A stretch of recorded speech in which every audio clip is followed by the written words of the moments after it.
Hey guys, this is Issues with Toddy One Skip. I am Toddy One Skip. Welcome back to my channel. Guys, I got some responses to my Scientology video about how I should check things out before I put videos out there. You know, I expected nothing less from certain people in Scientology or certain people on the peripherals of Scientology or certain people that want to act like they're all that in Scientology.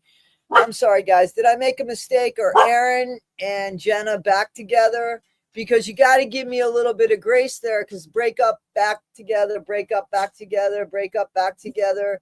Is he no longer involved with Lindsay? Because, see, that could change too, unfortunately, for Lindsay. All of this stuff is very fluid.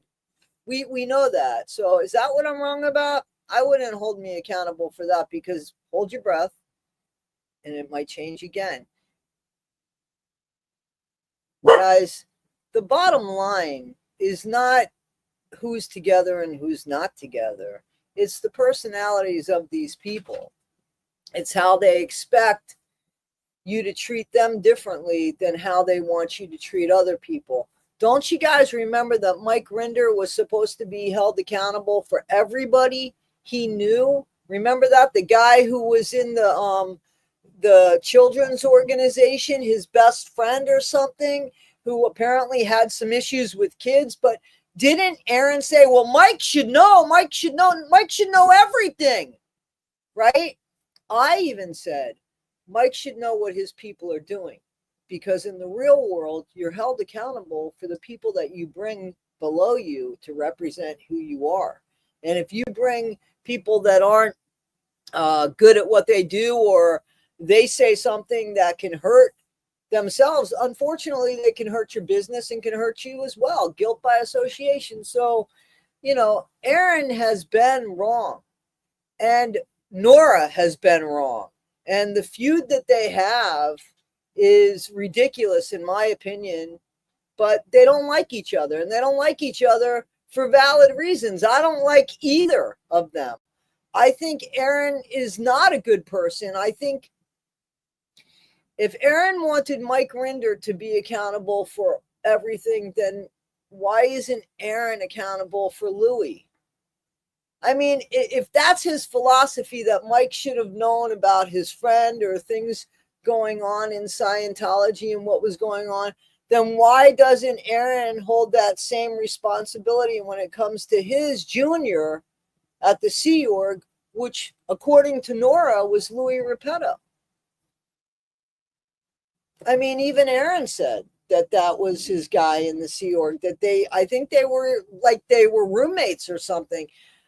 Either which way, they supposedly knew each other very well. So do we give Aaron the grace and say maybe he didn't know?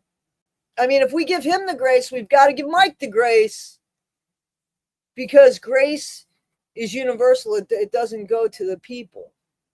It goes to the situations, right? Give grace or you don't give grace.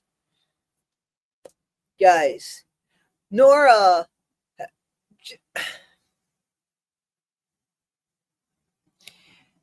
very cult-like behavior when you tell people what to believe and what not to believe, and that you did this and you did that. Nora is taking the claim for getting Louis offline. Mrs. J put out videos that shamed Louis. What about that? She doesn't count because what? She wasn't in Scientology. What about that? What about the stuff that other people put out to bring attention that made you guys held accountable? What about the stuff that made you held accountable for this? What about the people that made that happen? We should forget about those people.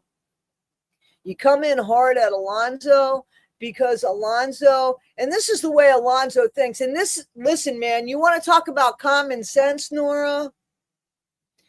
Alonzo is very clear in what he shared with me about 1.5 years, 2 years ago, right? What he shared with me was, Toddy, I like basically the Dianetics part of Scientology, and I still think that there's value in certain teachings of Scientology, not the whole thing, but in certain teachings. Dianetics was a self-help book that was the #1 self-help book for a really long time, because there were things about that book and things inside that book that actually worked. Actually worked. So when I hear Alonzo talk, I hear the many people, the many people that certain parts of that book helped. It was when L. Ron Hubbard decided, let me turn it all into a religion and make up some falsities about it, and maybe it won't work so well. Guys, I want you to think about something. Just think about something.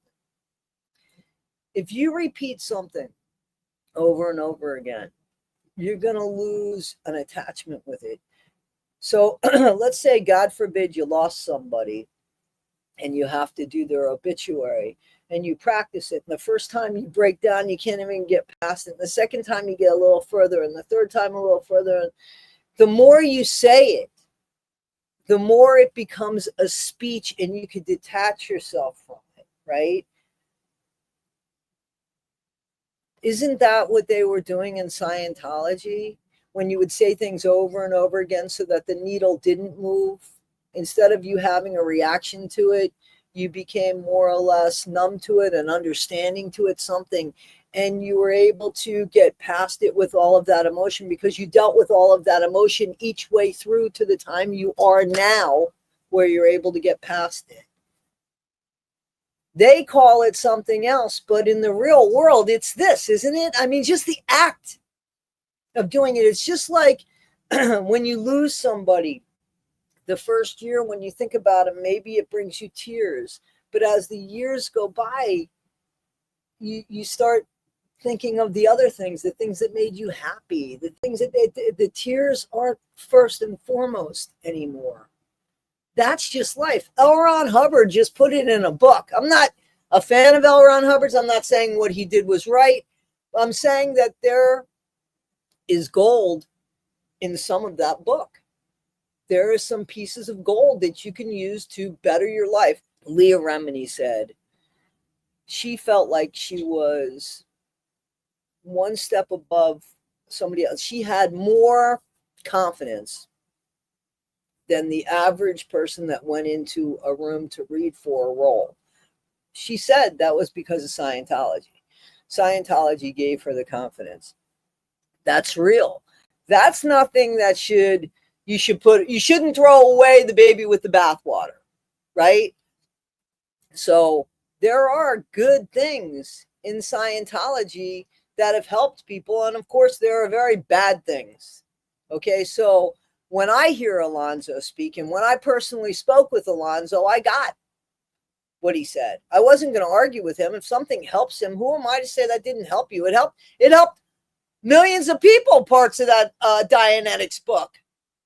Scientology hurt lots of people, right? But there's still something of value in the Dianetics book if it helps people.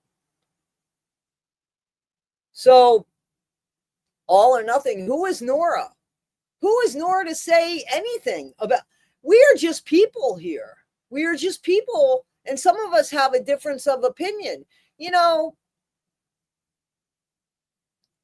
the way people are behaving in this group, as we know, it's very cult-like.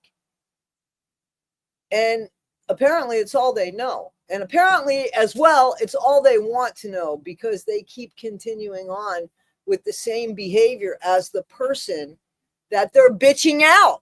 The person that they're calling out is the same behavior that they're acting on. Tell me where I'm wrong in this. Tell me where it's wrong. And tell me that I'm wrong about the Louis Repetto and who knew what and what knew who. Just pretend Mike Rinder knew about it and Aaron was making the video. Or just pretend, I don't have to pretend, that Aaron knew about it according to Nora, and Nora was making the video. What difference does it make that I've watched and listened to these people and I'm making the video? This is my opinion. I'm getting the information from these people. Guys, this is Issues with Toddy One Skip. I am Toddy One Skip. Be better today than you were yesterday. Tell me what you think in the comments. Take care of yourselves. Okay? Thanks. Oh, and not half as good as tomorrow.